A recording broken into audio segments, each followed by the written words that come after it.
La signature du compromis de vente de votre projet fait partie des étapes les plus importantes de celui-ci. Attention à bien être vigilant, à respecter ces 5 points que je vous propose. Salut les investisseurs intelligents, c'est un plaisir de vous retrouver aujourd'hui dans cette toute nouvelle vidéo dans laquelle nous allons parler de notre deuxième meilleur ami. Le premier, c'est le banquier et le deuxième, c'est le notaire. Nous allons rencontrer notre notaire pour signer un compromis de vente ou une promesse de vente en fonction de ce qu'il aura choisi pour vous. La différence entre un compromis de vente et une promesse de vente, c'est qu'une promesse de vente est un acte authentique que seul un notaire, un officier ministériel assermenté peut signer. Un compromis de vente peut être également signé par un notaire, mais également par un agent immobilier ou entre deux particuliers, puisque le compromis de vente est un acte civil, ce qui veut dire qu'il est légal du moment que acheteur et vendeur sont d'accord. Maintenant, faisons un point sur les différents critères qu'il est impératif de respecter pour que la signature de votre compromis se passe au mieux. Premier conseil, votre compromis de vente doit scrupuleusement respecter les conditions dictées par la lettre d'achat. La lettre d'achat, c'est ce document que vous avez signé d'un commun accord avec le vendeur dans lequel vous fixez les conditions de la vente. Vous dites simplement que vous êtes Monsieur Dupont et qu'aujourd'hui vous avez visité le bien qui appartient à Monsieur Untel, situé à telle adresse, une légère description, et vous vous proposez pour acquérir ce bien pour le montant de XXX euros dans les conditions de financement suivantes, 25 ans, 36 mois de report, tant d'apport si vous voulez, etc. Bref, vous mettez les conditions que vous voulez et si le vendeur accepte de faire la transaction avec vous, eh bien il n'y aura qu'à retranscrire les conditions rédigées sur cette lettre d'achat sur le compromis de vente. Un compromis de vente n'est rien de plus qu'une lettre d'achat qui vient trouver un cadre légal et qui est signée devant le notaire du vendeur et le notaire de l'acheteur. Autrement dit, une lettre d'achat qui est parfaitement rédigée, c'est beaucoup de temps de gagner pour la signature du compromis ou de la promesse de vente. Deuxièmement, et ça mes élèves le savent très bien, vous devez faire un acte en main. L'acte en main, c'est lorsque vous allez demander au vendeur qu'il paye de sa poche les frais de notaire. Évidemment, vous allez convenir d'un commun accord pour que le prix de vente, le net vendeur, inclue le coût des frais de notaire. Les frais de notaire se décomposent en deux catégories. Il y a les frais, droits et émoluments d'acquisition. Ce sont les émoluments, les honoraires du notaire car il travaille sur la vente. Mais il y a également les frais de mutation qui correspondent en général à 80% du montant des frais de notaire. Ces frais de mutation sont une charge qui est directement prélevée par le notaire et qui est reversée de but en blanc pour retourner dans les caisses de l'État. C'est tout simplement une taxe en plus sur la vente. Pour faire un acte en main, cela peut paraître compliqué, alors qu'en réalité, dans la pratique, c'est très simple. Admettons que vous vous mettiez d'accord pour 100 000 euros pour acquérir un bien immobilier. Sur 100 000 euros, vous allez à peu près payer 7 à 8 000 euros de frais de notaire. Je vous encourage à taper frais de notaire dans Google et puis vous allez pouvoir estimer à l'euro près le montant des frais de notaire en fonction de si vous achetez dans l'ancien, dans le nouveau, en fonction du département, etc., etc.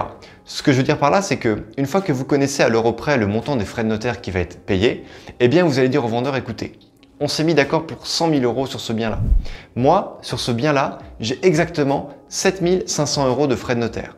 Ce que je vous propose, monsieur le vendeur, c'est que le jour de la vente, je vous donnerai 107 500 euros. Ainsi, vous aurez les 7 500 euros adéquats pour justement payer les frais de notaire.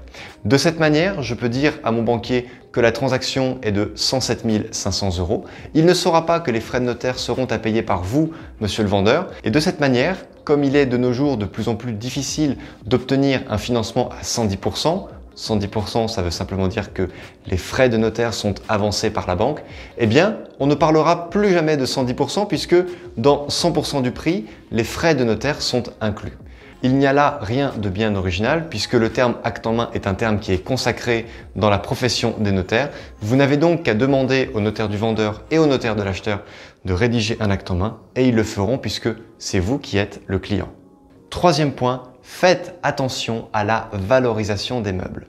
Vous ne le savez peut-être pas, mais vous ne payez en réalité des frais de notaire que sur la partie immobilière.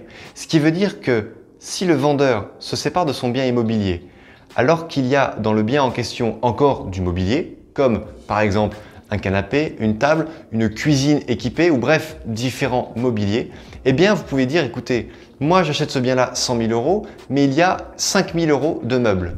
Eh bien dans ces cas-là, vous allez faire le listing des meubles qui va être valorisé et sur ce mobilier-là, vous n'allez pas payer de frais de notaire. Vous allez donc payer des frais de notaire sur 100 000 moins 5 000, donc sur 95 000 euros et non sur 100 000 euros. Ce qui veut dire que vous n'allez pas payer de frais de notaire sur les 5 000 euros de meubles.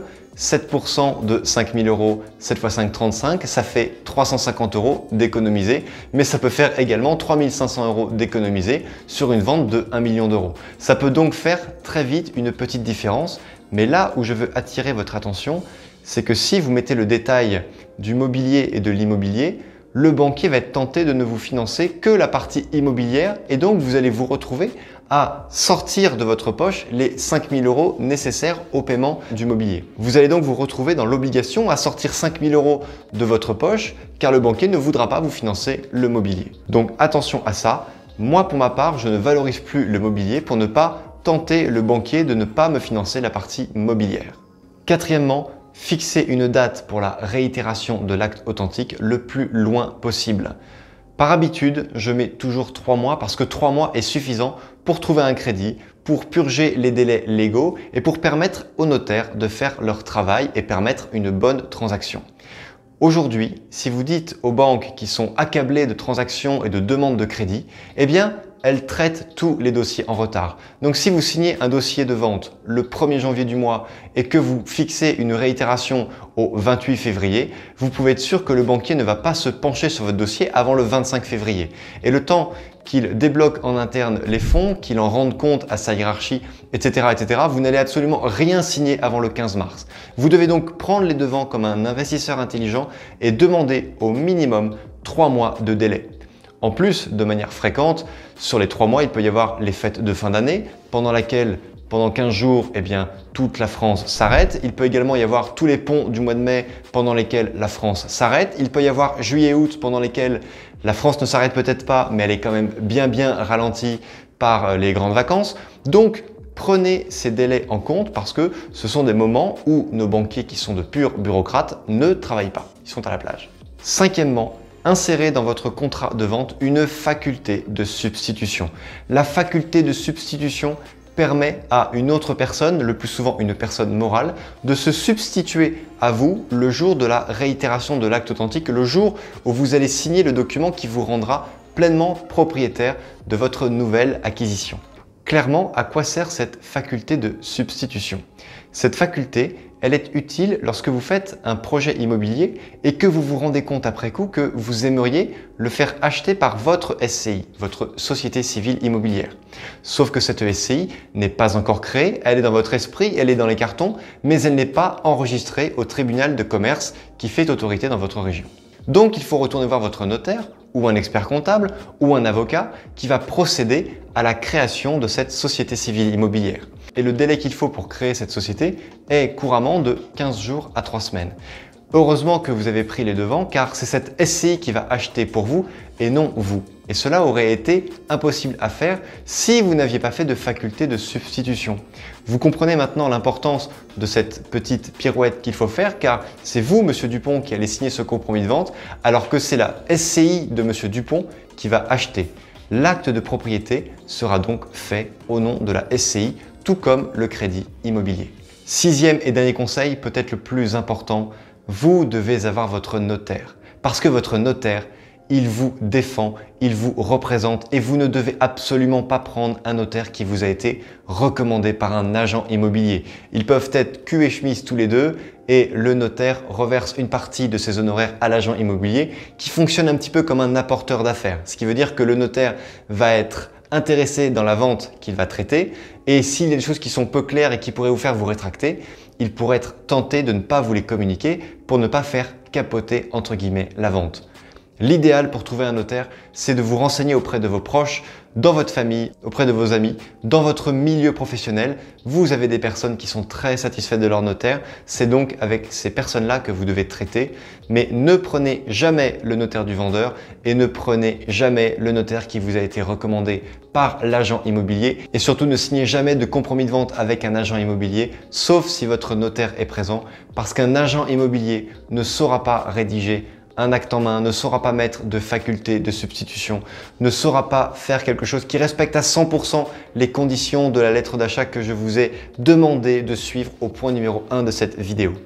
Chers amis, cette vidéo est maintenant terminée. Je vous remercie du fond du cœur de l'avoir suivi en totalité.